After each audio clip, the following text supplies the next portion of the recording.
Ngunit may isang tao ang tumutol. Itinanong kung paano siya makakasigurado na ang malakas na pagbuhos ng nyebe ay hindi tatagal ng matagal. Ang mga residente sa paligid ay nais ding malaman. Sinasabi na kung hindi sila mag-iimbak ng mga kagamitan ngayon, si Aunt Lynn ang may pananagutan kung maubusan sila ng pagkain.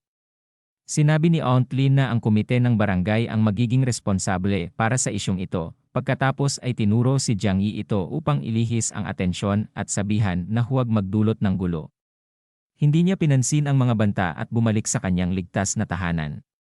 Isang linggo ang lumipas at patuloy na bumabagsak ang nyebe sa labas. Tinanong ni Aunt Lynn ang grupo ng gusali na pabayaan si Jiang Yi. Na bata pa, nalinisin ang nyebe mula sa pinto ng gusali.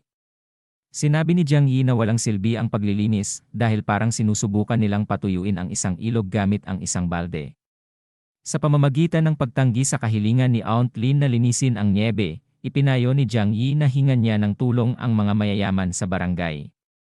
Galit na galit siya at malinaw na gustong makipag-away. Nang magalit siya at sabihing sa ngalan ng komite ng barangay ito ay isang utos at sinumang magtutol ay sisihin ng komite ng barangay para sa mga problema. Nagtanong kung bakit hindi tinawagan ni Aunt Lynn ang mga mayayaman sa barangay upang gumawa ng mabigat na gawain. Inisip na si Aunt Lynn ay kumonsulta kay Chen Jiang kung paano linisin ang nyebe. Si Chen Jiang ay isang boss sa konstruksyon na may mga tauhan para rito at si Xing Song ay isang mayayaman at may kakayahan na magbayad kung ayaw niyang tumulong tulad ng iba. Ang otoridad ni Tia Lin sa grupo ay nabasag at nang mabasa niya ang mga mensahe, nagpasya siyang tawagan ang dalawang miyembro ng grupo upang linisin ang nyebe ng magkasama. Sinama sila sa chat. Nang makita ang mensahe, agad na nagalit si Chen Jiang kay Talin at kay Jiang Yi para sa pag-arte na parang siya ang may-ari ng lugar. Nagpadala ng audio message sa grupo si Xing Song na nagsasabing abala siyang nagtatrabaho ng husto at nagpadala ng larawan upang ipakita kung gaano siya kabusi. Galit na galit si Tia Lin sa tugon ng mayayamang lalaki, ngunit hindi niya ito binigyang pansin. Siya lamang ang nag-akusa kay Jiang Yi na siya ang dahilan ng kalituhan. Hindi na nagpapansin si Jiang Yi at baliwala sa iba pa.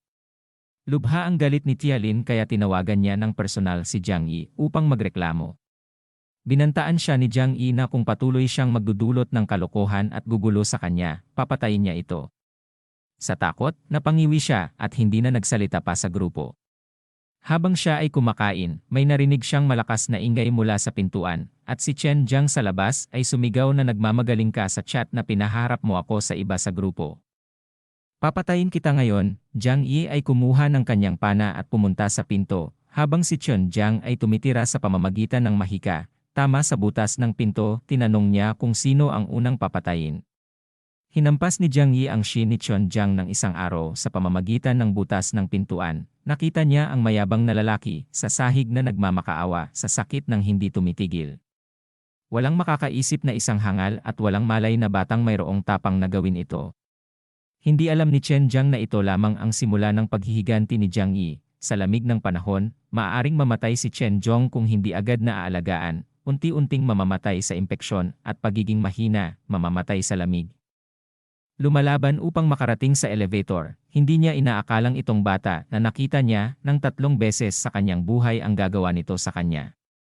Ang totoo ay gusto ni Jiang Yi na patayin siya agad. Nang maunawaan ito, siya ay natatakot, kumuha ng telepono at tumawag sa emergency. Ngunit dahil sa nyebe, ang anumang tulong ay imposible, kaya't inalagaan niya ang kanyang sarili. Sinamantala ang lamig at nomb na binti, inalis niya ang araw sa kanyang sarili. Pagkatapos ay kumuha ulit ng telepono upang magbanta sa grupo ng may-ari. Sinasabing bantayan ni Jenny ang kanyang salita. Papatayin ka ni Chen Jiang nang walang takot. Nagsagot si Jiang Yi nang may kumpiyansa. Pumunta ka rito ulit at papatayin kita. Iniwan ang mga nakukuryos sa chat group na nagulat. Sa huli wala sa rehiyon ang may lakas ng loob na lumaban kay Chen Jiang. Ito ang unang pagkakataon na may direktang nagharap sa lalaki. Galit na galit. Kinuha niya ang telepono at tinawagan ang lahat ng kanyang mga tauhan. Sa maikling panahon isang pangkat ng mga tao na may hawak-hawak na kanilang sariling sandata ay dumating sa kanyang bahay. Pinangunahan sila ni Baldi papunta sa pinto ni Jiang Yi. Jiang Yi, pinahiya mo ang aming kuya, ngayon ay araw ng iyong kamatayan sa pag-atake sa pinto na dapat ay gawa sa kahoy. Ang kanyang tabak ay nabali at siya ay tumilapon palayo sa takot. sinabi ni Baldi na ang pinto na ito ay gawa sa purong metal. Ilang kaaway ba ang bata na ito? Mayroon siyang bahay na mas protektado kaysa sa isang bangko na nakatingin sa mga security camera. Sinabi ni Jiang Yi na tila mahina ang mga ito at siguro ay gutom na ang grupo ng mga tao, mas galit at galit. Naisip ni Jiang Yi na kumuha ng hose ng tubig at buksan ito mula sa gripo sa kusina. Nakita ng mga manggagawa sa labas ang pagbubukas ng pinto na hindi nila nauunawaan dahil hindi ito isang pana kaya't walang panganib. Ang hose ay nagbuga ng malamig na tubig sa kanilang lahat. Marami sa kanila ay nahulog sa napakalamig na lupa at ilang nakatakas lamang. Lubos na nasiyahan si Jiang Yi sa eksenyang ito. Sa lamig na ito, mas mapanganib ang malamig na tubig kaysa sa mga sandata sa bahay ni Chonjing. Tatlo sa kanila ang nakatakas at nagtulong-tulungan sa lamig. Galit na itinanong niya kung ano ang nangyari. Hindi man lang nila mahuli ang isang bata. Ipinaliwanag ng tatlo na napakatalino ni Jenny. Nilagyan niya ng burglar-proof na bakal na pinto sa apartment. Nagbuga siya ng malamig na tubig sa amin sa pamamagitan ng butas sa pinto. Sinabi ni Chonjing na hindi siya maaaring magtago roon magpakailanman, maglagay ng mga tao upang bantayan ang kanyang pinto araw at gabi. Kapag kailangan niyang lumabas ng bahay, hulihin siya at dalhin sa pintuan ng gusali. Ang TOU ay nagdala ng ilang tao upang linisin ang nyebe sa pinto ng residential area. Plano nilang gugulin ang landas papunta sa supermarket upang mag-restock ng pagkain. Ngunit napagtanto nila na tulad ng sinabi ni Jiang Yi, hindi nila mabilisang madaig ang pagtaas ng nyebe. Matapos ang ilang sandali, sumuko sila at naghandang bumalik. Habang pinapanood ito ni Jiang Yi, sinabi niya na hindi kayang talunin ng lakas ng tao ang ganoong kalaking kahindik-hindik. Kahit na ang telebisyon ay pinananatag ang lahat ng mamamayan na ang bansa ay nananalo sa delubyong nyebe, si Jiang Yi lamang ang nakakaalam na 75% ng pandaigdigang populasyon ay namatay sa delubyong ito ng nyebe. Ang kanyang panghabang buhay na pagsusuri ay nagpapadala ng mensahe kung okay siya. Kung hindi niya alam ang katotohanan, maaari siyang narito kasama niya sa kaginhawaan. Sinabi ni Jiang Yi na siya ay okay. Sinabi niya na wala siyang pagkain at naalala siyang bumili siya ng maraming bagay. Bigyan mo ako ng kaunting pagkain at mamaya ay mag-iimbita ako sa iyo ng hapunan dito. Ngunit nagpadala si Zhong Wei ng larawan ng isda lobster at sinabi na ito ay kasalukuyang iniserve na para sa hapunan. Makita ito, siya ay nagalit at iniisip na kaya siya single ay tapos na ang kanyang pagkakataon sa kanya. Ang kanyang pinakamatalik na kaibigan ay nagkaroon din ng pagkakataon na magpadala ng mensahe. Sinasabi na ginawa mo si Fang Wuqin malungkot ngayon. Makita ang mensaheng ito. Sinabi ni Jiang Yi na ang munting drama na ito ay mahina. Nagpa siya ang kanyang kaibigan na tigilan na. Sabihin na hindi tatagal ang nyebe, kaya't bakit hindi niya tulungan ang kanyang kaibigang kapitbahay. Maaari pa niyang mapalambot si Fang Wuqin. Magiging maganda yon para sa kanya. Ini-ignore ni Jiang Yi at tumugon lamang ng o. Ito ay nakakagalit sa ibang pangit din. Biglang naging ganap na Alpha Sigma Red Pill siya. Iniisip ni Yuqing kung bakit biglang nagbago ang kanyang taludtod. May ideya sila na kung hindi na serbisyuhan itong talunan, maaari nilang gamitin ang isa pang may kakaunti lamang na pera. Tumawag si Yuqing ng ibang talunan na si Zhou Ping. Siya ay dumating at dinala ang malaking supot ng mga kagamitan. Sinasabing ito na ang lahat ng pagkain niya bago pa siya mabiktima ulit ni Yuqing. Binagsakan siya ng pinto ng kanyang kaibigan sa mukha ng maldita, hindi man lang niya inalintana. Iniisip lamang niya ang maghiganti kay Jiang Yi sa pag-ignore nito. Sa karagdagang supot, 5 araw ang lumipas at patuloy ang pagtaas ng nyebe habang kumakain ng isang piraso ng manok habang naghihintay sa tunay na drama na maganap. Ang lahat ng mga gusali ay nasa dilim na wala ng kuryente. Sa lalong madaling panahon nag-umpisa ang mga kapitbahay na lumabas ng kanilang mga tahanan na nagtatanungan kung may kuryente na ngayon, na may tubig at kuryente na nawala, hindi na gumagana ang mga heater. Lumalamig na sapat na upang mamatay sa loob sa ilalim ng kumot bago matapos ang manok. Si Jiang Yi ay kumakain at tinutuklap ang kanyang mga ngipin at nagbukas ng generator na binili niya noon o ninakaw dahil ginawa din niya ito sa warehouse na kasapi ng barangay na si Aunt Lin ay nanginginig habang hawak ang kanyang apo. Hindi niya inaasahan na magtatagal ng ganito ang bagyong nyebe. Isang mensahe ang dumating sa grupo na tanging siya lang mayroon. Nagsasabing ito ay isang pandaigdigang bagyong nyebe na nangyayari lamang isang beses sa bawat 100,000 taon. Maaari tayong nasa gilid na ng isang pangyayaring malawakang pagkalipol. Maraming importanteng lungsod sa bansa ang naapektuhan na. Dapat mag-imbak ang lahat ng karagdagang mga kagamitan. Nabigla si Aunt Lin sa pagbabasa nito. Hindi niya inisip na ang delubyong nyebe ay magiging ganito kahigpit. Pagkatapos ay nag-isip siya ng plano, kailangan niyang gawing pabayaan ang lahat ng residente ng kanilang pagkain bago nila matanggap ang balitang ito. Nag-post si Aunt Lynn ng isang mensahe sa grupo ng may-ari na sinasabing huwag mag-alala. Ito ay pansamantalang kalamidad, kasalukuyang inaayos ng mga manggagawa ang mga putol-putol na tubig at kuryente. Naglabas ang mga otoridad ng isang utos dahil sa mga hindi pangkaraniwang pangyayari. Pangangasiwaan ng komite ng barangay ang lahat ng may-ari ng ari-arian. Ang mga hindi sumunod ay huhulihin at tatanungin ng pulis. Nakita ang mensahe na ito. Lahat ay nagiging hindi kontento, lalo na si Chun Jiang. Ngunit kahit na siya ay maimpluwensya kung ito ay isang utos ng pulis, siya ay dapat sumunod. Samantala, patuloy si Talin sa group chat dahil sa kahigpitan ng delubyong nyebe, nagpasya ang komite ng barangay na kolektahin ang lahat ng kagamitan mula sa bawat may-ari at paghati-hatian ito sa lahat upang matugunan ang krisis na ito. Nang makita ang mensaheng iyon, naalala ni Jiang Yi na ginawa rin niya ang parehong bagay sa kanyang nakaraang buhay at nanakaw ng pagkain mula sa lahat ng mga residente. Ang pagkakamali ni Tilin ay pagpapadala ng mensahe ng pribado kay Jiang Yi na nagsasabing, "Pamangkin ko, nagtatrabaho ka sa warehouse. Nakita kita noong huli bumili ka ng 3 truck ng mga bagay, tiyak na nakaimbak ka ng maraming pagkain. Ito ang iyong panahon upang gawin ang iyong bahagi." Galit na nagreply agad si Jiang Yi sa mensahe ng audio, "Mga mandurugas kayong lahat." Sinabi niya na sobrang kumain siya at naubusan ng pagkain sa bahay. Kung kukunin niya sa gusali, dapat ay magbahagi siya sa kanya. Ang pagkakarinig sa audio na ito ay halos magdulot ng atake sa puso sa matandang babae sa galit. Paano niya nagawang sirain ang lahat ng ganito kagad? Ngunit naisip niya na sila at ang kanyang apo ay nasa napakahirap na kalagayan at umaasa kay Jiang Yi kaya't unti-unting kumalma ang babae at sumagot ng maayos, "Ito ay isang utos mula sa organisasyon, kailangan mong sundin. Pagkatapos ng pagpasa ng nyebe, isusumbong ko ang iyong mabubuting gawa sa organisasyon." Kung hindi namatay si Jiang sa kanyang nakaraang buhay, siguradong maniniwala siya rito. Kaya't sumagot siya habang nagtutuklap ng kanyang mga ngipin, "Hindi ako nagsisinungaling, wala akong makain sa bahay at nagugutom.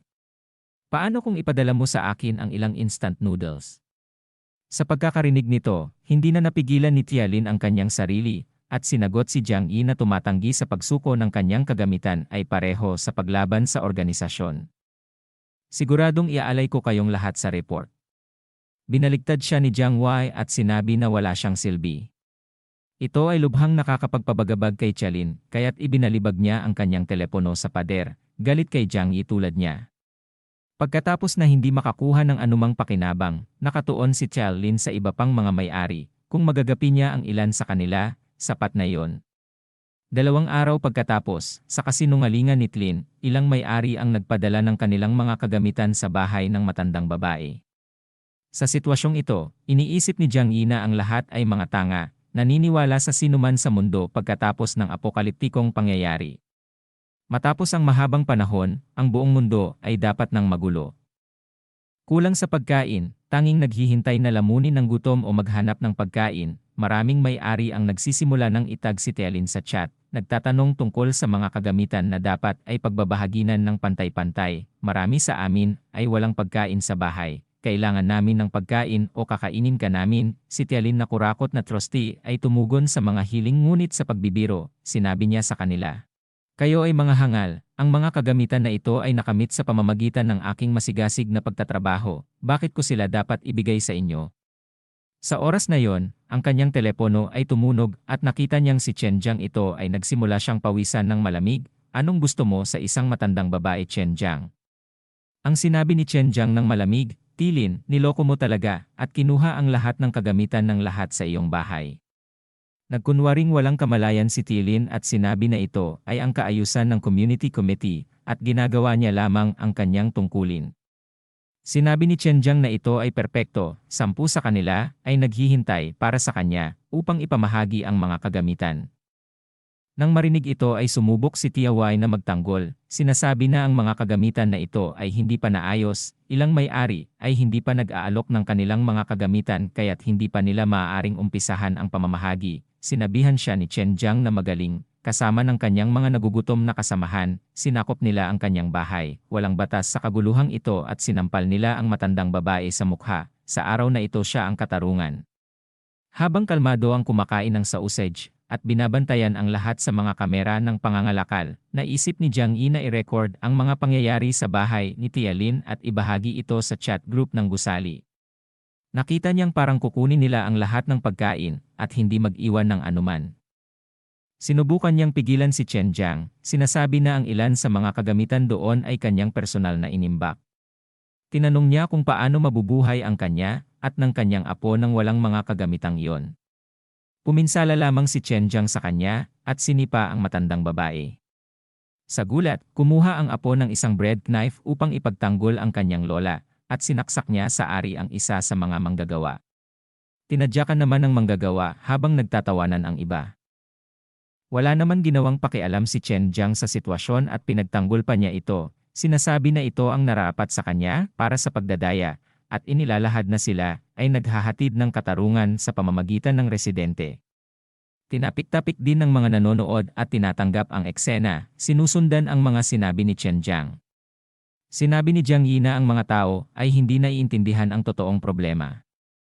Inatake ni Chen Jiang ang bahay ni Aunt Lin ngayon, ngunit bukas ay maaaring kahit kanino. Ngunit dahil hindi ito naging banta kay Jiang Yi, nanatiling walang emosyon ito, tiwala siya na ang kanyang bakal na pinto ang magprotekta sa kanya mula sa gayong mga pagsalakay. Sa huli, humingi si Tia Lin ng tulong sa chat group ng mga naninirahan.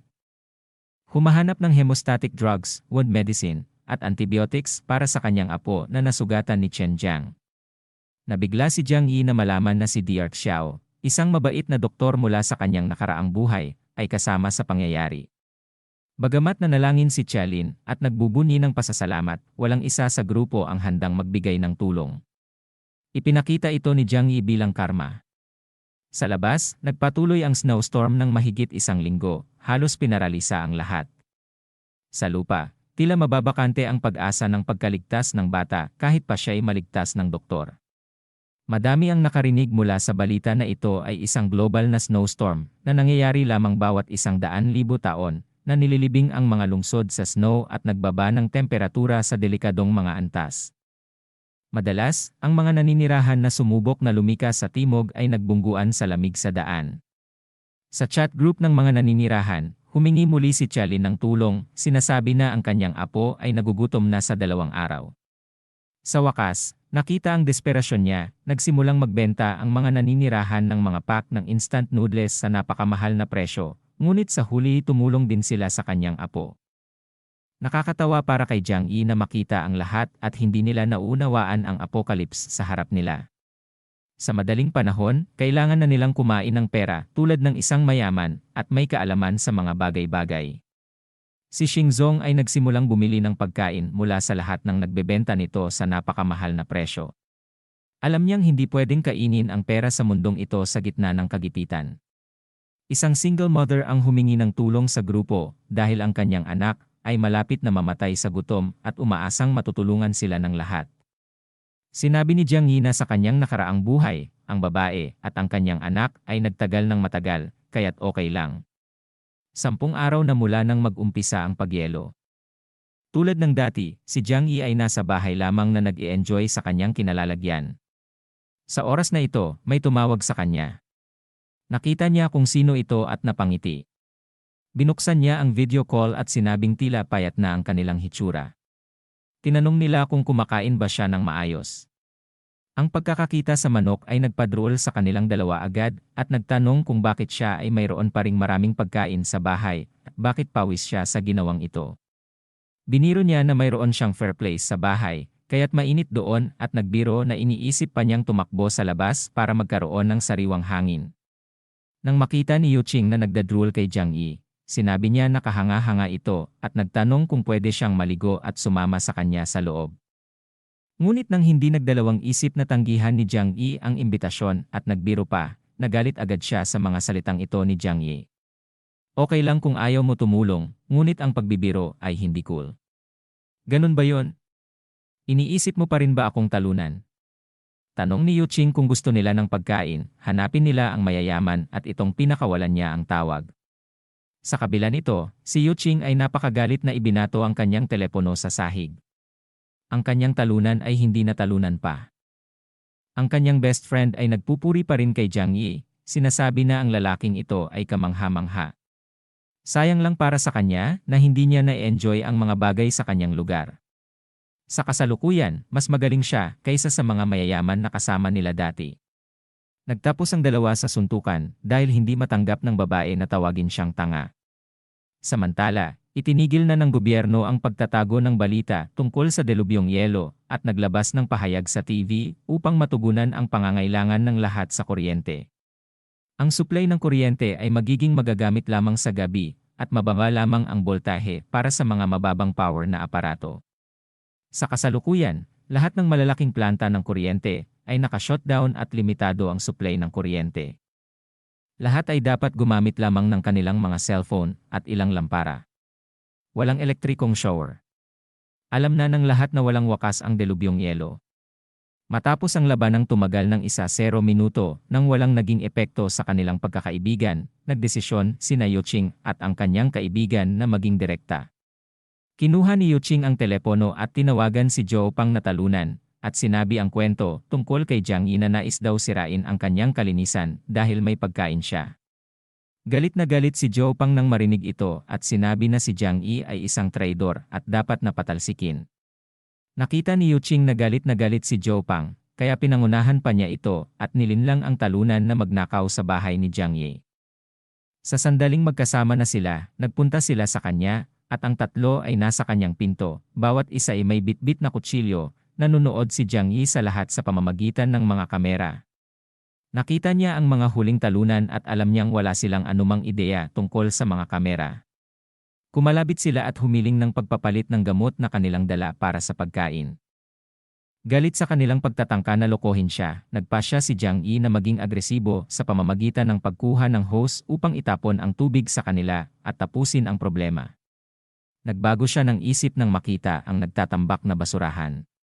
Ang kanyang ideya ay maliwanag, ngunit sa kababalaghan, hindi niya alam kung paano niya ginawa ito. Isang akmang kumuha ng hose at isinprayan ng tubig ang mga basura sa tatlo, iniwan ang lahat ng bagay na puno ng kalat at sinabi na yon ang pagkain na kanilang nararapat. Maaari nilang kainin ang kalat. Galit na sumuntok si Zhou Pang sa pinto, ngunit hindi ito nagasgas, nasaktan niya ang kanyang kamay. Tumawa ito at sinabi sa pamamagitan ng speaker na gawa ito sa bakal at hindi nila ito mabubuksan. Matapos ang ilang sandali, sumuko si Jiang Yi sa kanila at natulog. Ngunit biglang nagising siya sa ingay ng putok ng baril. Bagaman alam niyang darating ang batas ng kagubatan sa anumang oras, nagulat pa rin siya sa biglang putok ng baril. Sa pagtingin sa mga larawan ng surveillance camera sa tablet, napagtanto niya na si Chen Jiang at ang kanyang mga empleyado ay pumapasok sa mga bahay at nangunguha ng mga supply. Marami ang nagkatulad na kapalaran sa kanyang nakaraang buhay noong delubyong yelo. Kahit na ipadala pa niya ang mga larawan sa mga building group at inangkin na siya na ang nagmamay-ari ng lahat ng mga gusali, nanonood pa rin siya ng sitwasyon sa pamamagitan ng mga kamera. Nabuo ang isang bagong grupo kung saan ilang mga residente ang nagreklamo sa mga aksyon ni Chen Jiang sa chat, sinasabi ang pangangailangan na labanan siya. Nang madagdagan si Jiang Yi sa grupo, binasa niya ang mga mensahe at nag-enjoy sa lahat nito. Isang retiradong veterano ang nagmungkahi na mamuno sa isang atake laban kay Chen Jiang at natanggap niya ang suporta ng mga tao. Tinukoy ng veteranong uncle na kailangan nila ng mga bata para siguruhing ligtas at mayroon silang mga armas. Isang babae sa chat agad na nagpadala ng audio na nagtatanong kung nanakaw ba talaga si Auntlin sa kanila noong nakaraang araw at maaari ba natin siyang pagkatiwalaan at bigyan ng mga armas ang uncle. Nahati nito ang mga residente sa dalawang grupo, kung saan kalahati ay nais sumama sa pagsugod kay Chen Jiang at ang iba naman ay hindi tiwala kay uncle. Habang sinusubaybayan ni Jiang Yi ang diskusyon sa group chat, kumakain siya ng kung ano-anong pagkain at nanonood sa pamamagitan ng mga kamera habang si Chen Jiang ay patuloy na nangunguha ng mga bahay. Nagpasya si Jiang Yi na dapat niyang gawin ang isang bagay upang mapatalsik ang taong ito sapagkat ang sinuman na lumaban sa kanya ay siguradong matatamaan lamang ng bala sa ulo. Hindi ito patas sa lahat. Kinabukasan, isang residente na tumutol sa pagtulong sa veterano sa pag-atake kay Chen Jiang ay humingi ng tulong sa grupo ng residente. Ang kanyang pinto ay pinipilit buksan at siya ang susunod. Hindi nagtagal bago siya dalhin at ang nangyari ay nangyari. Si Yuching at ang kanyang mga kaibigan ay kinakabahan at napagtanto na kailangan nila ng plano upang sila ang susunod na masunog. Ang ideya ng babae ay kumalat ng balita na may stockpile ng mga supply si Jiang Yi at pagsamahin ang lahat upang magkaisa at sakupin ang kanyang bahay. Isinama nila siya sa bagong grupo upang malaman niya, ngunit hindi nag-aalala si Jiang Yi at sinabi na okay lang. Kinwestiyon nila kung dapat siyang magsama ng puwersa sa apat upang protektahan sila mula kay Chen Jiang. Ang sagot ni Jiang Yi ay simpleng umalis sa grupo. Ang pagbabagong ito sa ugali ni Jiang Yi ay nag-iwan ng pagtataka kina Yuching at sa iba. Paano naging matatag ang loser na ito na nag-iba lang ng 3 buwan ang nakalipas? Nagpasya silang pag-usapan kung paano pasukin ang bahay ni Jiang Yi at nakawin ang kanyang fortress. Sinabi ng lalaking may matalinong salamin na buksan ang pinto at may kaibigan siyang marunong magbukas ng kandado. Nagdesisyon silang subukang buksan ang kandado at naglagay ng mga payong para hindi sila maligo ng tubig o basura ulit. Habang nanonood si Jiang Yi sa pamamagitan ng mga surveillance camera, binuksan niya ang mataas na voltaging depensa. Nagulat ang matalinong taga-salamin na nag-amin na hindi ito maaaring buksan. Nagulat at namatay ang bata nang makita ito ni Jiang Yi. Hindi nagkaroon ng konsensya si Jiang Yi sa pagnanakaw ng mga taong ito. Tinuro ng lalaking may matalinong salamin ang pinto at tawagin si Jiang Yi na isang halimaw at sinabihan siya na lumabas na. Nang marinig ito, tawanan lang niya at kumuha ng kanyang crossbow at tumutok sa pamamagitan ng pinto at tinamaan ang kaliwang braso ng smart guys na tao.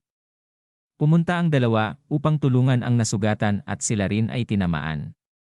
Ang tanga at isang iba pa ay tumakas at bumalik sa bahay kung saan sila nanggaling. Ang 3 tinamaan ng mga pana ay nakahiga sa lupa na nagrereklamo sa sakit. Hinampas ng isang babae ang mukha ni Yuching at sinabi na kasalanan niya ito at hindi niya binanggit na may mga crossbow siya sa bahay. Itinanggi ni Yuching ang sinabi niya na hindi niya alam at noong huli ay nagspray lang siya ng tubig at basura. Si Zhou Pang, ang talunan, ay laging dumidepensa kay Yuching at sinabi na ang matalino ay siyang nag-alala sa sugat. Tumawag sila kay Dear Joer upang suriin ang mga sugat ng mga nasugatan. Nagulat ito at ipinaliwanag na may mga sugat na napakalalim at walang propesyonal na kagamitan. Mayroon silang mas mababa sa 20% na tsansa na mabuhay. Bukod dito, ang bakal na pana ay may kalawang at walang antibiotics kaya siguradong kamatayan ito. Ang babae na kamag-anak ng isa sa mga bata ay umiyak sa balita at sinabi na si Jiang Yi ay napakasama at sinadyang ginawa ito. Si Joer ay umalis na may babala na kunin ang gamot agad kung gusto nilang alisin ang mga pana, kung hindi, tapos na sila. Sa puntong ito, halos nagwawala na ang lalaking may matalinong salamin at sinabi na si Jiang Yi ang dapat kumuha ng gamot para sa kanila. Si Yuching, na isang beses lang nag-isip sa buhay niya, ay naalala na bigla na nagbago ng marami si Jiang Yi at nagsimulang mag-imbak ng maraming bagay sa bahay. Sinabi niya sa iba na may gamot si Jiang Yi dahil nakita niya itong mag-imbak nito noon at wala namang sumaktong sa kanya dito. Bukod pa rito, walang sinuman dito ang sumaktong sa kanya. Nais lamang nilang magnakaw sa kanyang bahay, ngunit dahil sa kanilang kabiguan at sila lamang ang nasaktan, kasalanan ito niya. Nag-iisip siya rito na hindi niya kilala ang taong ito, ngunit nararapat lamang silang mamatay. Sinisi ng ibang babae si Yuching para sa lahat at pinilit ang pangit na hanapin kung paano kumbinsihin si Jiang Yi na magbigay ng gamot sa lahat. Ipinayo pa niya na kahit ang talunan ay pumayag dahil mamamatay din siya kung wala siyang gamot. Ang plano ngayon ay subukan siyang tawagan, na madaling sinagot niya. Siya ay umiiyak sa telepono at sinabi na ang mga batang lalaki ay mamamatay at kung maaari ay tulungan siya.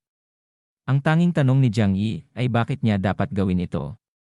Lahat naman ay mamamatay sa huli. Kinuha ng kapatid ng baliw na lalaki ang telepono upang sabihing tungkulin niyang tulungan dahil siya ang nagkasakit sa mga lalaki at ito ay may kalawang. Sinabi ni Jiang Yi na ginamit niya ang mga pana upang mamatay rin sila at bilang pambubuyo. Sinabi pa niyang hindi siya tutulong ngunit si Yuching ay maaaring pumunta sa kanya.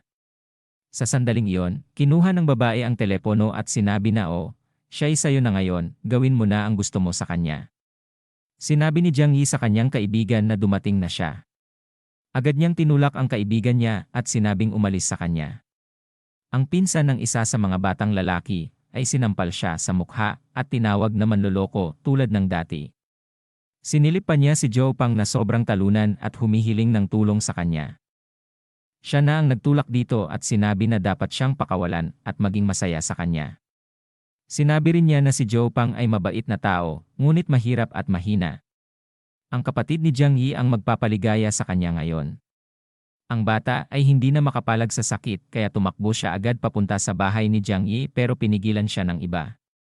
Ang dahilan ay lahat ay kasalanan niya kaya hindi siya karapat-dapat mabuhay mag-isa.